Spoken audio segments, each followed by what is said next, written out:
ನಮಸ್ಕಾರ ಎಲ್ಲರಿಗೂ. ನಾನು ನಿಮ್ಮ ಕನ್ನಡತಿ Anu. Welcome back to my channel. ದಯವಿಟ್ಟು ಯಾರಾದರೂ ಚಾನಲ್ಗೆ ಹೊಸಬರಾಗಿದ್ದರೆ ಸಬ್ಸ್ಕ್ರೈಬ್ ಮಾಡಿಕೊಂಡು ವಿಡಿಯೋ ನೋಡಿ. ಬನ್ನಿ ಇವತ್ತು ನಮ್ಮ ಕರ್ನಾಟಕದ ಸ್ಪೆಷಲ್ ರಾಗಿ ಮುದ್ದೆ ಮಾಡೋದು ಹೇಗೆ ಅಂತ ನೋಡ್ಕೊಳ್ಳೋಣ.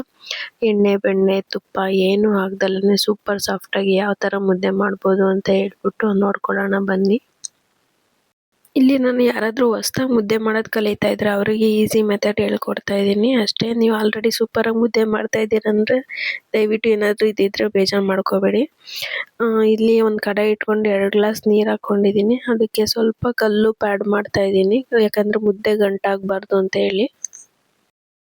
ಸ್ವಲ್ಪ ಈ ಥರ ರಾಗಿ ಹಿಟ್ಟು ಉದುರಿಸ್ಕೊಳ್ಳಿ. ಆಮೇಲೆ ಕುದಿ ಬರುತ್ತೆ ನೋಡಿ, ಈ ಥರ ಕುದಿ ಬಂದಾಗ ನಿಮಗೆ ಗೊತ್ತಾಗುತ್ತೆ ಇವಾಗ ರಾಗಿ ಹಿಟ್ಟು ಹಾಕಬೇಕು ಅಂತ ಹೇಳ್ಬಿಟ್ಟು. ಕುದಿ ಬಂದಾಗ ಲೋ ಫ್ಲೇಮ್ ಮಾಡಿ ನಾನು ನೀರು ಹಾಕಿದ್ದೀನಲ್ಲ ಅದೇ ಗ್ಲಾಸ್ ಅಳತೆ ಬರೋಂಥ ಬಟ್ಲು ತೊಗೊಂಡಿದ್ದೀನಿ. ಅದರಲ್ಲಿ 1.5 ಬಟ್ಲು ಅಷ್ಟು ರಾಗಿ ಹಿಟ್ಟು ಹಾಕಿದ್ದೀನಿ.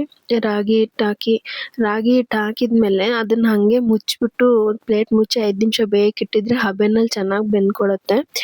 ನಾನಿವಾಗ ಹೆಂಗಂದರೆ ಹೊಸ್ದಾಗಿ ಮಾಡ್ತಾ ಇರೋರಿಗೆ ತೋರಿಸ್ತಾ ಇದ್ದೀನಿ.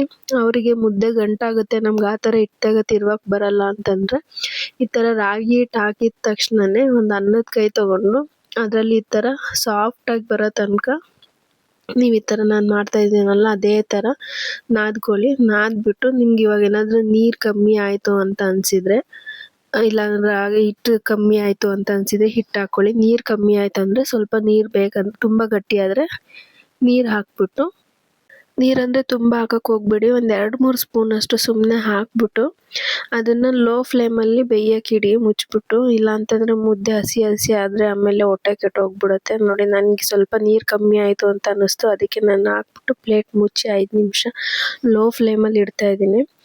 ನೋಡಿ ಇವಾಗ ಈ ಥರ ಬೆಂದು ಕಲರ್ ಚೇಂಜ್ ಆಗಿರುತ್ತೆ. ಇವಾಗ ಚೆನ್ನಾಗಿ ಅದನ್ನು ನಾದ್ಕೊಳ್ಳಿ. ಮತ್ತೊಂದು ಸಲ ಲೋ ಫ್ಲೇಮಲ್ಲೇ ಇಟ್ಕೊಂಡಿರಿ, ಉರಿ ಆಫ್ ಮಾಡಬೇಡಿ. ಅದು ಮುದ್ದೆ ಬೆಂದಿದೆ ಅಂತ ಹೆಂಗಂತಂದರೆ ನಿಮಗೆ ಘಮನೇ ಗೊತ್ತಾಗ್ತಾ ಇರುತ್ತೆ. ಮತ್ತು ಏನಂತಂದರೆ ಈ ಥರ ತಿರುತ್ತಾ ಇದ್ದರೆ ನೋಡಿ ತಳ ಹಿಡಿತಾ ಇರಲ್ಲ, ತಳ ಹಿಂಗೆ ಬಿಟ್ಕೊಂಡು ಬರ್ತಾ ಇರುತ್ತೆ. ಮತ್ತು ನೀವು ಕೈ ಒದ್ದೆ ಮಾಡಿಕೊಂಡು ಮುದ್ದೆ ಮುಟ್ಟಿದರೆ ಅದು ನಿಮ್ಮ ಕೈಗೆ ಅಂಟಲ್ಲ, ಹಂಗೆ ಇರುತ್ತೆ. ನಿಮಗೆ ಕೈಗಿನ್ನೂ ಅಂಟ್ತಾ ಇದೆ ಅಂತಂದರೆ ಅದು ಮುದ್ದೆ ಬೆಂದಿಲ್ಲ ಅಂತ. ನೋಡಿ ಇವಾಗ ನಾನು ಒದ್ದೆಗೈಯಲ್ಲಿ ಮುಟ್ಟಿ ನಿಮಗೆ ತೋರಿಸ್ತಾ ಇದ್ದೀನಿ, ಈ ಥರ ಇರಬೇಕು. ಇವಾಗ ಉರಿ ಆಫ್ ಮಾಡ್ಕೊಂಬಿಟ್ಟು ಈ ಥರ ರೊಟ್ಟಿ ಮಣೆ ಇಲ್ಲ ಮುದ್ದೆ ಕಟ್ಟೋ ಮಣೆ ಇಲ್ಲ ಚಾಪಿಂಗ್ ಬೋರ್ಡ್ ಯಾವ್ದಾದ್ರು ವುಡನ್ದಿರುತ್ತಲ್ಲ ಅದನ್ನ ಇಟ್ಕೊಳ್ಳಿ. ಸ್ಟೀಲ್ದಲ್ಲಾದರೆ ನಿಮ್ಗೆ ಅಂಟುತ್ತೆ, ಕಟ್ಕೊಳಕ್ಕಾಗಲ್ಲ. ಮುದ್ದೆ ಈ ಥರ ಬಿಸಿ ಇದ್ದಾಗೇ ಕಟ್ಕೊಳ್ಳಿ. ತಣ್ಣಗಾದ್ಮೇಲೆ ಕಟ್ಟಕ್ಕೆ ಹೋದರೆ ನಿಮ್ಗೆ ಅದು ಬರಲ್ಲ, ಯಾಕಂದರೆ ಒಂದೊಂದು ಹತ್ರ ಗಟ್ಟಿಗಾಗ್ಬಿಟ್ಟಿರುತ್ತೆ.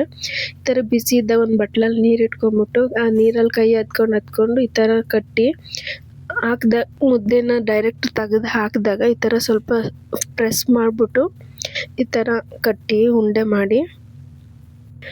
ನೋಡಿ ಇದಕ್ಕೇನು ಬೆಣ್ಣೆ ತುಪ್ಪ ಎಣ್ಣೆ ಏನು ಹಾಕೋದು ಬೇಡ, ನೀಟಾಗಿ ಒಂದು ಅಳತೆ ನೋಡಿಬಿಟ್ಟು ಹಾಕ್ಕೊಂಡು ಮಾಡಿದರೆ ಸೂಪರ್ ಸಾಫ್ಟಾಗಿ ಬರುತ್ತೆ. ಮತ್ತು ಇನ್ನೊಂದೇನೆಂದರೆ ವೆಯ್ಟ್ ಲಾಸ್ ಮಾಡ್ತಿದ್ದೀವಿ ನಮಗೆ ಅಂತ ಅನ್ನೋರಿಗೆ ಈ ಮುದ್ದೆಗೆ ನೀರು ಇಡ್ತೀವಲ್ಲ ಅವಾಗೇ ಸ್ವಲ್ಪ ಒಂದು ಚಿಟಿಕೆ ಅಷ್ಟು ಚಕ್ಕೆ ಪುಡಿ ಬರುತ್ತಲ್ಲ ಅದನ್ನು ಹಾಕ್ಕೊಳ್ಳಿ. ಅದನ್ನು ಹಾಕಿ ಆಮೇಲೆ ಹಿಟ್ಟು ಹಾಕ್ಬಿಟ್ಟು ಬೇಯಿಸಿ, ನಿಮಗೆ ಒಳ್ಳೆ ವೆಯ್ಟ್ ಲಾಸಿಗೆ ಒಳ್ಳೆ ಮುದ್ದೆ ರೆಡಿ ಆಗುತ್ತೆ. ಈ ಮುದ್ದೆನ ನಾವು ನಾರ್ಮಲ್ ಮುದ್ದೆನ ಎಲ್ಲ ಊಟದ ಜೊತೆಗೂ ಬಳಸ್ಬೋದು. ವೆಜ್ಜು ನಾನ್ ವೆಜ್ ಯಾವುದೇ ಸಾಂಬಾರುಗಳ ಜೊತೆ ಎಲ್ಲ ಊಟ ಮಾಡ್ಬೋದು. ವೆಯ್ಟ್ ಲಾಸ್ ಮಾಡೋರಿಗಂತೂ ಮಾಡಿಸಿದ್ದು ಸೂಪರ್ ಫುಡ್ ಇದು. ನಾನು 3 ಮುದ್ದೆ ಮಾಡ್ಕೊಂಡಿದ್ದೆ, ನೋಡಿ ರೆಡಿ ಆಯಿತು ಮುದ್ದೆ. ಬೇಗ 5 ನಿಮಿಷ ಕ್ವಿಕ್ಕಾಗಿ ಮಾಡ್ಕೊಂಬಿಡ್ಬೋದು ಈ ಥರ ಕಡಾಯಿನಲ್ಲಿ. ಜಾಸ್ತಿ ಮುದ್ದೆ ಮಾಡಬೇಕಂದ್ರೆ ನಾವು ದೊಡ್ಡ ತಪ್ಪಲೆನಲ್ಲಿ ಇಟ್ಟು ಮಾಡ್ಕೊಬೋದು. ನೋಡಿ ಸೂಪರ್ ಸಾಫ್ಟಾಗಿ ಎಣ್ಣೆ ಬೆಣ್ಣೆ ತುಪ್ಪ ಏನು ಇಲ್ಲದಲೇ ರೆಡಿ ಆಯಿತು. ನಾನು ಇದನ್ನು ಬಸ್ಸಾರು ಜೊತೆ ಸರ್ವ್ ಮಾಡ್ಕೊಂಡಿದ್ದೀನಿ. Thank you for watching. ದಯವಿಟ್ಟು ಸಬ್ಸ್ಕ್ರೈಬ್ ಮಾಡಿ, ಸಪೋರ್ಟ್ ಮಾಡಿ.